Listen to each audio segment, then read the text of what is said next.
Haleluya. Salam sejahtera dalam Tuhan Yesus Kristus.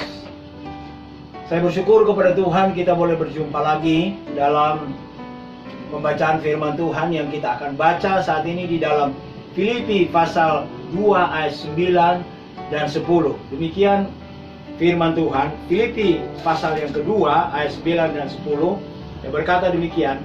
Itulah sebabnya Allah sangat meninggikan dia dan mengaruniakan kepadanya nama di atas segala nama, supaya dalam nama Yesus bertukuk lutut segala yang ada di langit dan yang ada di bumi dan yang ada di bawah bumi. Pembacaan firman Tuhan ini saya ambil dan saya susun dengan tema Immanuel. Dan hari yang pertama ini saya akan ambil dengan huruf I, ya, I. Nah, itulah yang saya bacakan di dalam Filipi pasal 2 ayat yang ke-9 mulai dikatakan, itulah sebabnya Allah sangat meninggikan dia dan mengaruniakan kepadanya nama di atas segala nama. Siapa dia? Ya, yang mendapatkan nama di atas segala nama ini diberikan oleh Bapa di sorga, dialah Yesus Kristus. Atau dalam perjanjian baru ataukah di dalam Yesaya dikatakan Immanuel, ya. Dan juga arti daripada Immanuel itu adalah Allah menyertai kita. Sampai saat ini kita dalam keadaan yang bingung mau kemana kita minta perlindungan, di mana kita meminta penyertaan. Kita punya apapun, tidak ada yang bisa menyertai kita karena kemampuan kita terbatas.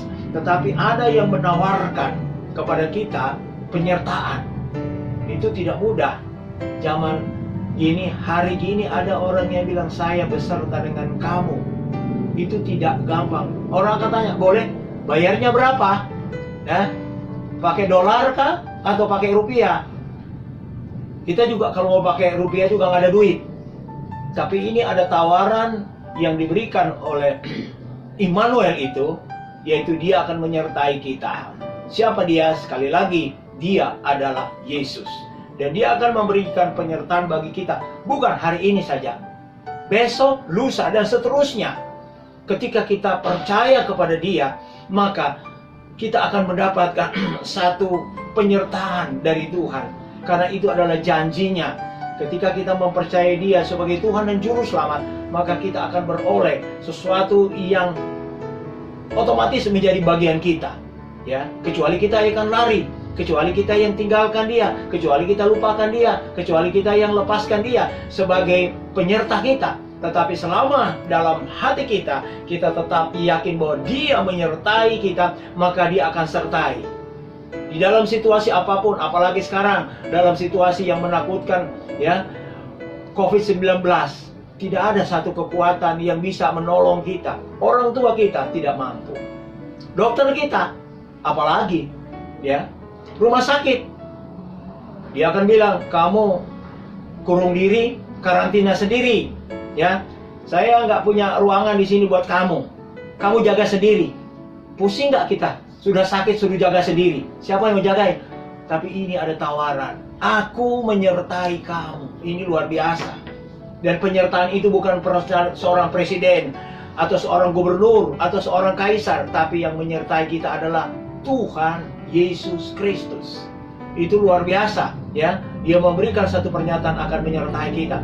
Itu sebabnya jangan kita lepaskan dia. Ketika kita percaya kepada dia, kita pegang. Karena itu akan memberikan satu jaminan bagi kita kehidupan hari ini, besok, dan seterusnya. Karena penyertaan dia, kata Alkitab, dia berdoa bagi kita. Semua pernyataan-pernyataan, gugus tugas lah, ya, menteri kesehatan lah, bahkan presiden sekalipun, dari semua anjuran, apa yang dikatakan? Kita berdoa kepada Tuhan yang Maha Esa supaya dijaga dan lindungi. Nah, itulah dia Tuhan yang Maha Esa itu yang saya bicara sekarang.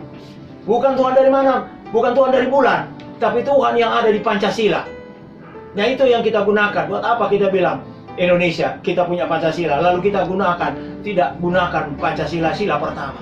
Sekarang kita gunakan Tuhan yang Maha Esa. Tolong saya lagi ada masalah, saya ada pergumulan, saya ada ketakutan, berikan, ya, teriakanmu, maka dia akan menolong kamu. Karena dia hanya sejauh doa. Puji Tuhan, demikianlah berita singkat, kabar baik yang saya boleh sampaikan hari ini. Tuhan Yesus memberkati Anda dimanapun Anda berada. Bapa sorga, berkati firman-Mu yang sudah disampaikan. Setiap telinga yang mendengarkan, biar boleh masuk di hatinya kekuatan ilahi itu, untuk membuat mereka tahu bahwa ketika percaya kepada Tuhan Yesus Kristus, ada penyertaan yang akan menyertai dia, akan memberikan pertolongan bagi dia, akan memberikan damai sejahtera dan sukacita, akan memberikan ketenangan bagi dia. Terpujilah nama-Mu, dalam nama Yesus Kristus kami sudah berdoa dan mengucap syukur. Amin.